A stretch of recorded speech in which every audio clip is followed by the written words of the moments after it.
She pursed her lips as if sucking on a lemon. He shifted his weight and glanced back at Margie. Yes, ma'am. They're not really priests. Their religion is more like the Aryan nations. You said you saw the— They're hiding right there. She stepped onto the porch and pointed at a white house across the street. Higgins turned to see where she pointed. A flicker of movement to his left caught his attention, a flash of red plaid shirt disappearing behind a garage. What? The front door across the street flew open.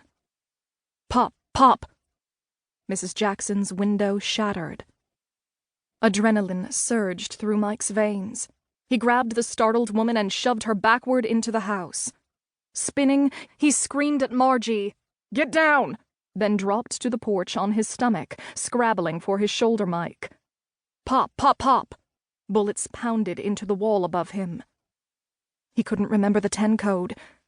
"Shots fired! They're shooting at me!" He let go of the mic and fumbled for his pistol. From his prone position, he couldn't see over his patrol car. Car doors slammed. Taking a deep breath, he rolled left behind the porch column. An engine revved. He stood. A faded red Toyota pickup backed from the driveway and raced down the street. Higgins holstered his pistol and sprinted for his car, shouting into his shoulder mic, "They're getting away! I'm in pursuit!" He slid into the seat, started the engine, and slammed the car into gear. Picking up the car radio, he continued, "A red Toyota pickup, 2 suspects." He turned on his lights and siren. "Heading east on mission. No, they've turned south on—" A hand grabbed his arm. Higgins dropped the mic. The car swerved. Margie unfolded from an impossibly tiny position on the floor and slid into the passenger seat. She pulled the seatbelt tight across her body. Her face was ashen. Snatching up the radio, Higgins said, "They've just turned east onto I-90. I'm in pursuit. Request backup." He twisted the wheel and skated to the on-ramp. The truck accelerated ahead. Higgins floored the patrol car. The pickup shot onto the highway, narrowly missed a van, and overcorrected. Dust and gravel spit from the spinning tires. Gripping the steering wheel with both white-knuckled hands, Higgins lifted his foot from the accelerator. The pickup spun, smashed into the guardrail, and twisted back into traffic. The eastbound, fully loaded logging truck tried to avoid the pickup, but was too close. It slammed into the pickup's side. The smaller truck folded around it like an aluminum can. Higgins stopped. As if in slow motion, both vehicles left the highway and plunged into the shallow Coeur d'Alene River, running parallel to the highway. Margie gasped. Reaching for the radio, Higgins cleared his throat.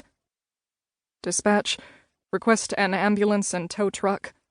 And I think you can tell Spokane PD they don't need to worry about their Phineas priesthood terrorist cell anymore." Chapter 1. April 15th, 5 years later. I charged from the house and raced across the lawn, frantically waving my arms. "Stop digging! Winston, no!" Winston, my Great Pyrenees, paused in his vigorous burial of some form of roadkill and raised a muddy nose in my direction. "I mean it!" Why hadn't I bought one of those nice retriever-type dogs who mindlessly played fetch all day? Winston spent his time wading in the creek, digging pool-sized holes in the lawn and, judging from the green stain, applying eau de cow pie around his ear. I crept toward him.